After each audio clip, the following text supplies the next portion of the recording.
Welcome to Who Made This Mess? Raising Children and Reparenting Ourselves. Here we discuss the joys and challenges of parenting while trying to develop our own self-awareness and self-compassion.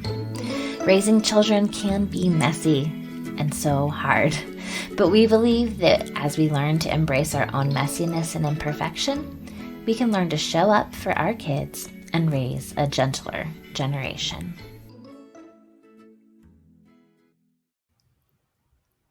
Hi, welcome back. I'm Angie. I'm Shauna, and we have a special guest with us today. We're really excited to have you on the Who Made This Mess podcast. We have Amanda Barrick, who is a former physics teacher turned stay-at-home mom and award-winning published photographer. She is a Click Pro Elite member through the Click community, as well as an artist for Offset by Shutterstock for stock photography. She has also been a co-contributor for Click Community's Photographing Fatherhood photography course and a previous content creator for Unraveled Academy. So Amanda, we are so excited to have you with us today. We love your work. You take amazing pictures and you share them so beautifully. So thanks so much for being here. Yeah, thanks for having me. I'm excited to share with you. Yes, we're so glad to have you here. We have some questions for you. A lot of what we've seen with your photography does include family, children, and so that really drew us to having you on. And so, how did you first discover photography? To be honest, so I started as a physics teacher, and around 2013, we were deciding to start a family. The tech lady at our school recommended a camera that was happened to be on sale that week. So, knowing that a family was coming, and I jumped on that deal and just started kind of practicing. Nothing fancy. It was just a DSLR, like the basic model, but it seemed overwhelming at the time because there's a lot of different settings and buttons and functions. So I just kind of tried to figure it out, and that's kind of where it started. And also part of my background, photography, not necessarily photography, but photos in general were really important to me. My parents actually passed away when I was young, so I have a big giant box of photos from my childhood that I really rely on. And like I said, I knew that would be one thing that I was going to be committed to when I started a family. So, yeah, I mean, it was kind of just took off from there. And also at that time, Instagram was kind of a different field than it is now. There were no reels. Thank goodness, because I still don't really get them. I'm that old lady that hasn't figured it out. But yeah, back then Instagram was like, the thing to do. And once, if you're kind of in that clique of camera photography stuff, there's a big vein of information out there, and big vein of different communities available and inspiration available. So that really kind of got me interested and pulled me in. So, and then whenever I was practicing, I really fell in love with the art of photography, and not just taking photos for the sake of photos. I wanted to,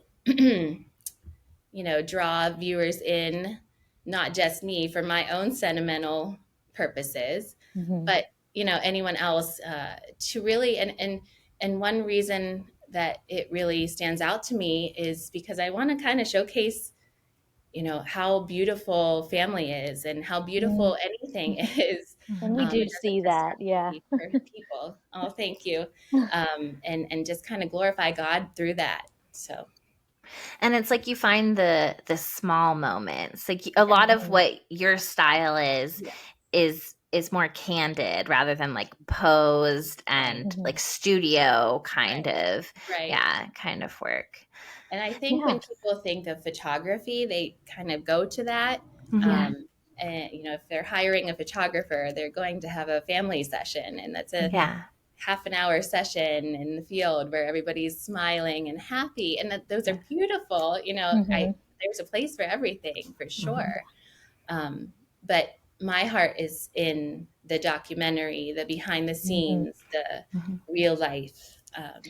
I love the Sort natural beauty too, like you taking a picture of a child doing something. You're also capturing the beauty in the environment that they're in, and I love that. Typically, if I'm taking a picture and I'm taking a picture of my child, I'm cropping out the background, Yeah. and you make it so beautiful where you're capturing like the whole thing, and it's really nice. Yeah. right. Yeah, there's definitely How a time and place for the crops too. Yeah. Yeah. how did you like learn the skills? You mentioned like when you got your camera, it was overwhelming and there was like all of these settings. So like how did you learn the skills? How did you improve the skills? Like what really helped you in not just being, the mom taking pictures of the birthday parties, but like actually a photographer capturing those special moments? Thanks. I mean, it still kind of feels strange to me because I still feel like I am just a mom taking photos a lot of times. But as things go on, you realize that you have to embrace the artist that you are, and that's been a struggle for me. But yeah, like I said, there's a whole bunch of different veins of photography through Instagram, different photography hubs that would feature a photo, give you maybe a prompt for the week, and feature photos throughout. That way you can see everybody's interpretation of that. But if you search, there's a ton of different blogs, and that's kind of where I learned the most. And that, those are my free resources, was to check out the blogs. One of the most helpful website is, well, at the time it was Click and Moms, and it has turned into the Click community. And I will plug them forever because there's so much information with them. They have free blogs. They have a forum where you can talk with other photographers, get tips from so many things. But they also offer classes. And I was a high school physics teacher. I didn't take any art in college. That was not on my radar at all.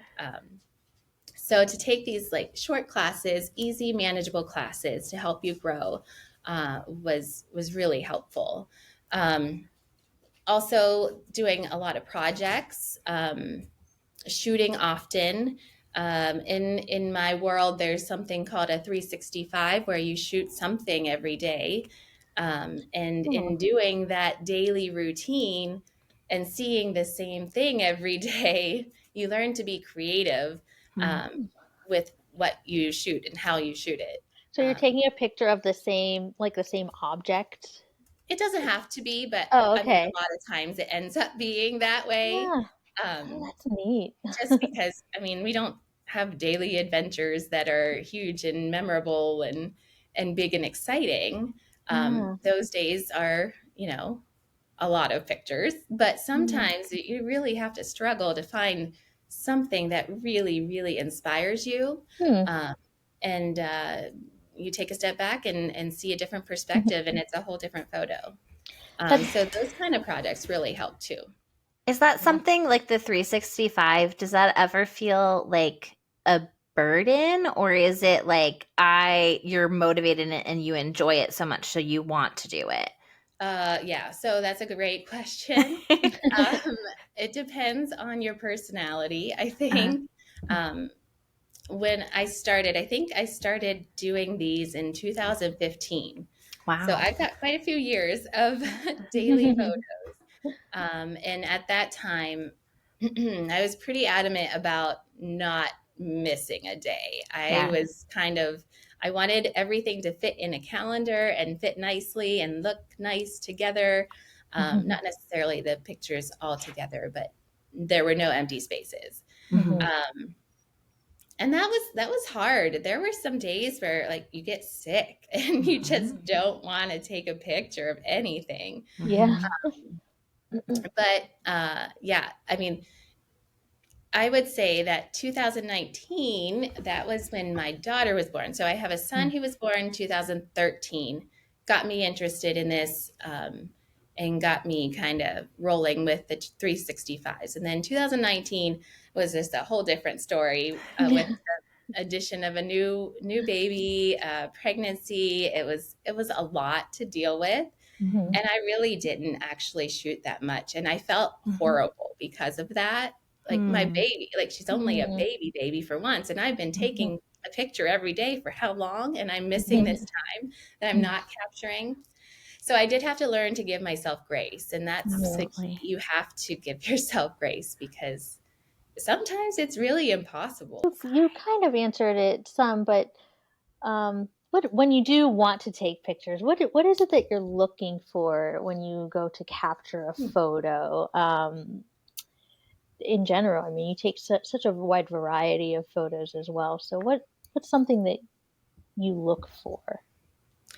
I would say that's hard because when you do it so often, different things inspire you. You could, take a picture of a flower and see it one way. But I would say that the ultimate, like the best photo would have to include three different things. And that is number one, the moment.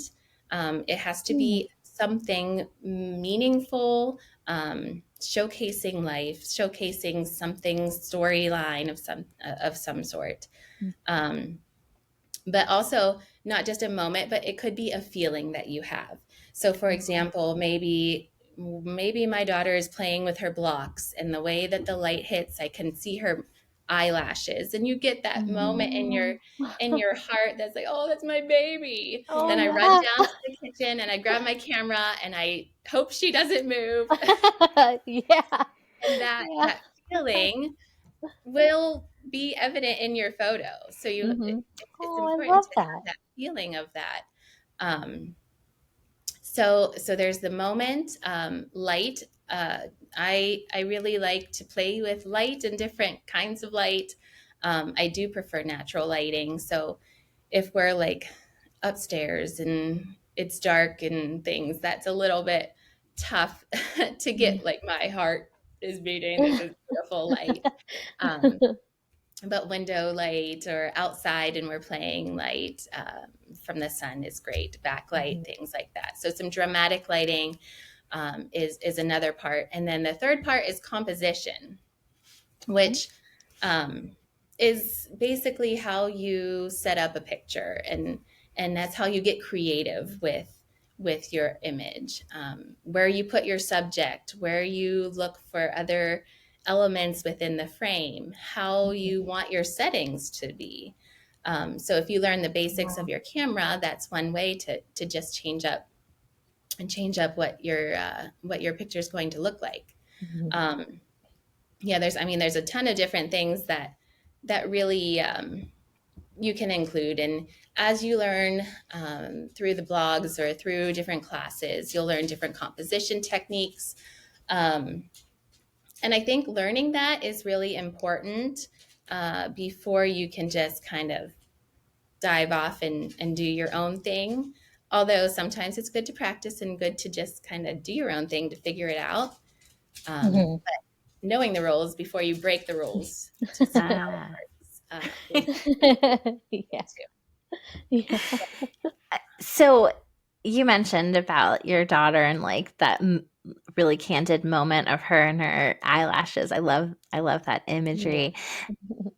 Do you just try to catch those moments, or for you, are you like telling your kids, okay, do this and do that, like, or is it a balance of both depending on what your inspiration is?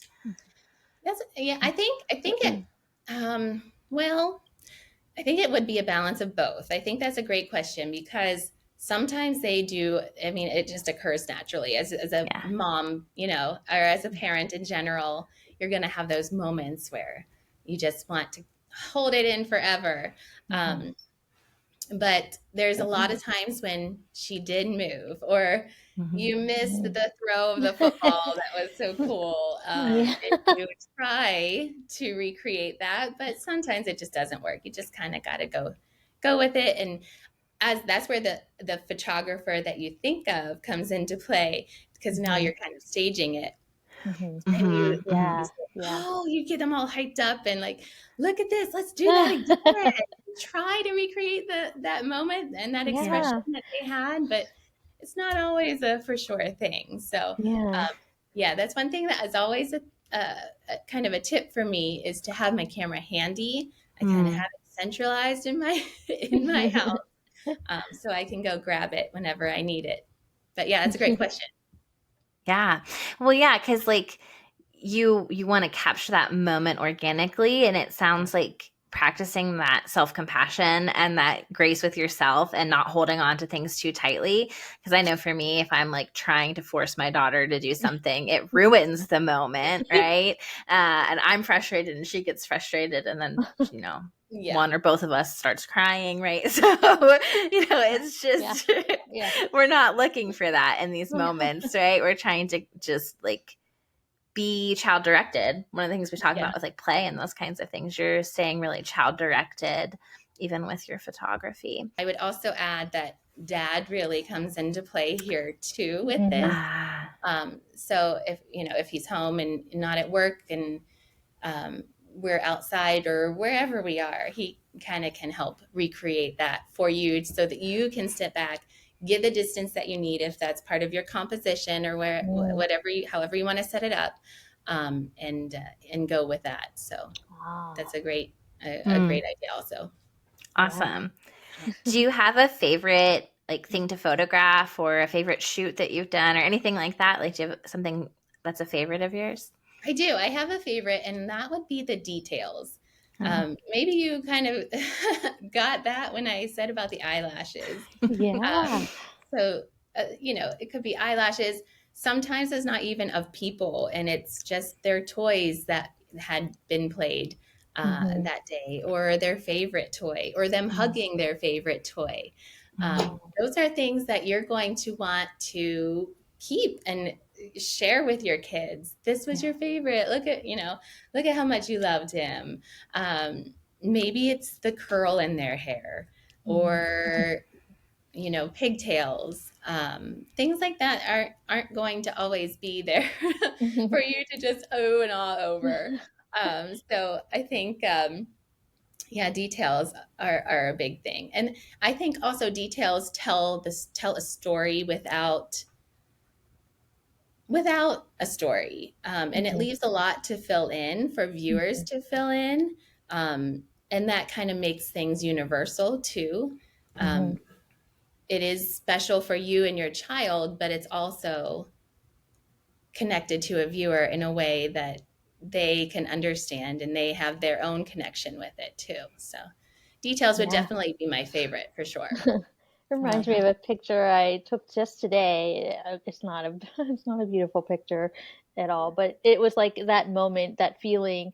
It's the beginning of summer, and so here the kids were outside, and we're the house where all the kids come over, and so there's four bikes out there, two Oh, scooters, yes. two dogs, Yeah. footballs, chalk, but no kids in sight. This is all laying in the grass outside, and I just took a picture of that. And because it's just like this is represents The chaos of the summer. the moment of where what this today was. So Yes, yeah. exactly. And like you Yeah. Yeah. said, that's something that anyone can relate to, and we Mhm. know what you're trying to portray through that. Mhm. And Yep. that, yeah, great idea.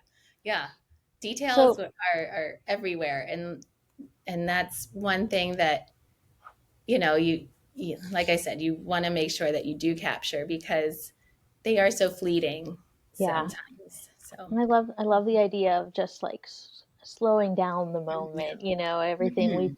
as parents we know it goes so fast, but we're Absolutely. all three of us are moms. How has photography impacted you for your motherhood? I would say the very first thing is it Mhm. has allowed me to allow messes.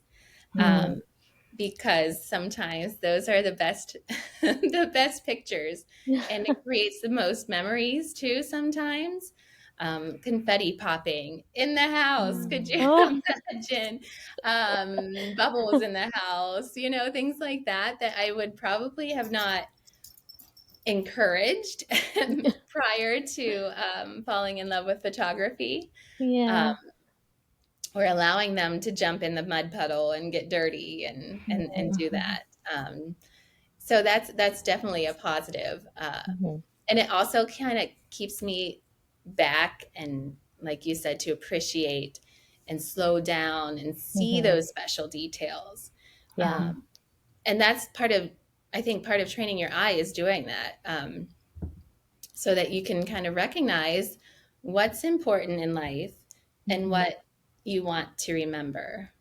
Do you find that they maybe not from your youngest yet, but your oldest, does he ask you to take a picture of something that he thinks is a good moment, Yeah, or he's he getting try to there. take a picture of you doing something he thinks is a cool moment? Yeah. Anything like that happen yet? I know he's still younger too, Yeah, but he just turned 10. So Mhm. he's getting there. He's, hey, mom, come take a picture of this. And of course, it's Yeah. not like the way that I The yeah. set it up.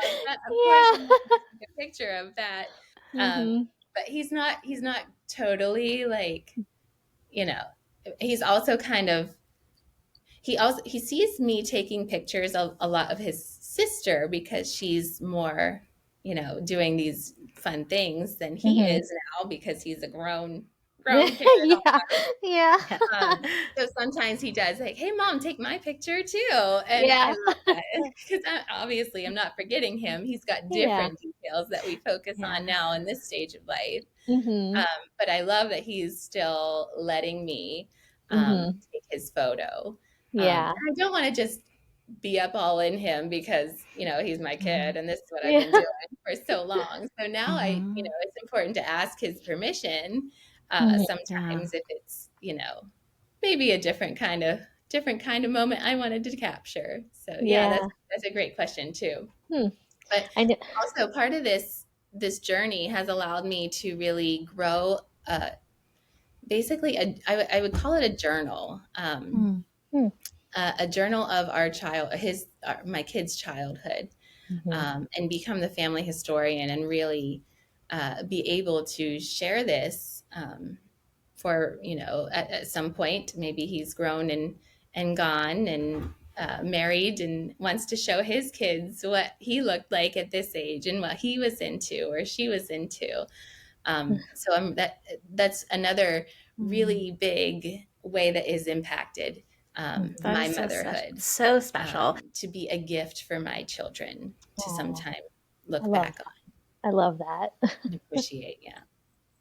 Mhm. Like Mhm. a lot of the pictures that we take as moms are for Instagram and Facebook.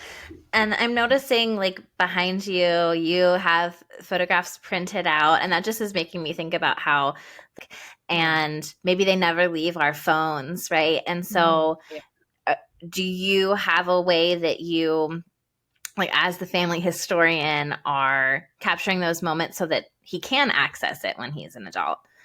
Oh, that's a good question. I would love to be printing my photos more too. I mean, I print some, Mhm. but there's only so much space on these walls. Right. um, and it's really hard to choose when you're not shooting just strictly portraits and beautiful, um, studio images. It's really Mhm. hard to choose what moments matter more than others to show. Mm. Mhm. So that's another reason why I guess I don't print as much as I would like. Mhm. Um, but absolutely, I have things, saved and backed up 3 different places. And Yeah. thought. That's so smart. Yeah. Yeah. I love this idea of being the family historian and documenting these moments. What kinds of tips do you have for parents who want to be taking pictures and to be documenting in this way, capturing these memories? Okay, well, first, I would recommend having a mindset that you already have a meaningful life. Your kids are already living a Mm, meaningful life. And I feel like so often we try to create a meaningful life, and maybe we mhm, try to create a meaningful life or what we think is a meaningful life for the sake of a photo. mm, And that's not really necessary. So what they're living now is what you want to be capturing. What they're going through now is what you want to be capturing. That doesn't always mhm, mean a beautiful, clean house or mhm. a sink that doesn't have the dishes in it. And Mhm. sometimes my pictures are of a dirty, dirty dishes hanging out in my sink. Um, so that's part of the beauty of what your life really is. Yeah. So really embracing that is like I said, that's going to be a change in how we think, and it Yeah. helps us slow down to really see that beauty and see God's hand all over our lives, Mhm. and really be able to capture the beauty in real life and being genuine and honest. I love that. Um, Yeah. yeah. I would also, you're a lifelong learner. If you're interested in learning, go for it and don't stop. You don't. There's not a ceiling for how much you can learn. Mhm. There's not a ceiling for how many different creative classes you can take or tips that you can find. So it's going to be a whole process, and you'll just grow along the way. Really get into the projects. Really just shoot as much as you can. Um, who is the there is like a 10,000 hour rule. It Hmm. takes 10,000 hours for you to be a professional, or to be, what was it, Oh. 10,000. Yeah, Malcolm yeah, that Gladwell? is who it is. 10,000 hours to be good at something, to Mhm. kind of excel at something. So the more often that you shoot, the better that you're going to be as a photographer, as kind of developing your sense of importance, your not your sense of importance, your sense of artistic ability, I guess. Hmm.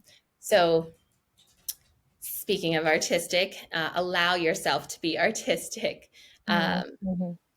I feel that everyone has a creative side, and we have to bring that out in Yeah. order to kind of access it. It doesn't always come natural for a lot of people. Mhm. Um, so make sure that you kind of are nurturing that side of you, um, eh, by looking at other inspiration. Um, yeah, just somehow just kind of embrace that part of you. That's That definitely also helpful. The first thing you said, especially about trying to create what you think is a special yeah. moment or memories, that's something that I definitely could work on. And it even comes to mind with the just like the pressures of media and stuff, what things should appear to be like, and what's not okay to share because of judgment you'll Right. receive, about what your house looks like. I Right. do find myself cropping out, and making sure they're standing on the clean side of the house, and stuff like that, and Oh. and and they know that too. Like, my kids are old enough now, like they know the routine. And Do that and over even here. just honestly, I did want to mention, husbands or significant others out there, take I know, like, a lot of the time, like, I'm behind the camera, or I'm taking Yes. pictures of my husband with the kids in those beautiful moments, and I'm typically not in them. But a lot of the time, it's not necessarily because he hasn't tried to take the picture. I don't feel like I'm ready to be photographed. And Yeah. so I avoid the picture. And, because he actually is a husband that thinks about taking the picture and including me in it. But I'm usually like, no, no, no, I'm not ready. But Oh, in turn, I'm missing yeah, those memories. I'm missing right. the moment. So yeah, that what you said is going to be helpful to me. So I do think that it's also going to be helpful to our listeners as well. So thank you for that. Absolutely. When you mention about being an artist, it really makes me think about how you have to be vulnerable. You really have to put yourself out there and be willing to fail or look silly or make mistakes. But when we take those risks, that's really when something really beautiful happens, right? Whether that's connection or a beautiful piece of art. And so I really love that. I can't tell you the amount of times I took my camera into Walmart or Target or Sam's Club, and I have been worried, like people are gonna think I'm a weirdo, or I'm trying to take pictures of their kids, and documenting our life together. And I took it to my son's track and field day at school, and we were at the playground, and one kid's like, "Hey, take a picture of me." I don't know if I should. Yeah, I right. think he maybe thought I was just a photographer just Hmm. for the school. I don't know what he thought, Yeah. but oh boy, but yeah, there are a lot of times when you're like, "Oh, I don't know if I should do this," but yeah, definitely try things, and and Hmm. and don't be afraid to take the shot, and don't be afraid to do a different kind of photo. Or if you do want to dress them up and get fancy, don't be afraid to do that either. Hmm. Just try it out and see where your heart really kind of soars, because it's not always the same for everyone. Yeah. So also, one thing I do want to bring up, because this also Mhm. happens, make sure that you're not too busy looking for the moment to miss the moment, Mm. because that really, you're a part of this life too, and you're a part of what's going on at Mhm. the time that it's happening. So Yeah. you need to be kind of in it and out of it to appreciate it at the time, but also Mhm. live it and be in it. Yeah. That's really great. Really good. Thank you so much for coming on today. We really appreciate it. It's helped Oh, me. absolutely. I know it's going to help our viewers. Is there anything else, any last things that you'd like to share before we go? Um, I do want to share. I found a quote. I was on my own Facebook just looking through things last night, and this artist that I have followed, Danielle Koch, from Oh Happy Dani. She's a graphic artist, really cute stuff, Mhm. and she shared something, and part of the paragraph that I was reading really stuck out to me. And it's not anything profound. It's not anything like, too advanced or over my head. Mhm. But she just simply said, when I'm gone, I want these pieces to speak for me. And I think Mhm. that's kind of sums it all up. Yeah. This is my why. I want these pieces to speak for me, to show my kids, to pour my love into my photos so that they can find that when they need it, and when they want to share it with their own family someday. And I think that's part of being an artist. Mhm. Um, that's what all artists want. They want to be able to kind of live on through their art. And I Mhm. think that is both the artist in you and the mother in you, or the parent in you. Yeah. So I thought that quote was really, really, like I said, nothing profound, but it was Yeah. really impactful, Yeah. and really Sums it up. summed up everything that my why. So I Yeah. did want to share that. So thanks for Thank you. asking. Yes, Yeah. thank you. Yeah. Well, if you're listening and you'd like to contact us, we can be found at Who Made This Mess Podcast on Instagram. You can also contact us by email at who made this mess pod at gmail.com. I'm Angie, can be found at Robinson right now. I'm at the Nerdy Nurture. And Amanda, where can people find you? I'm on Instagram. I don't have any website currently, but it is at Banjos and Bows. And I am there sometimes.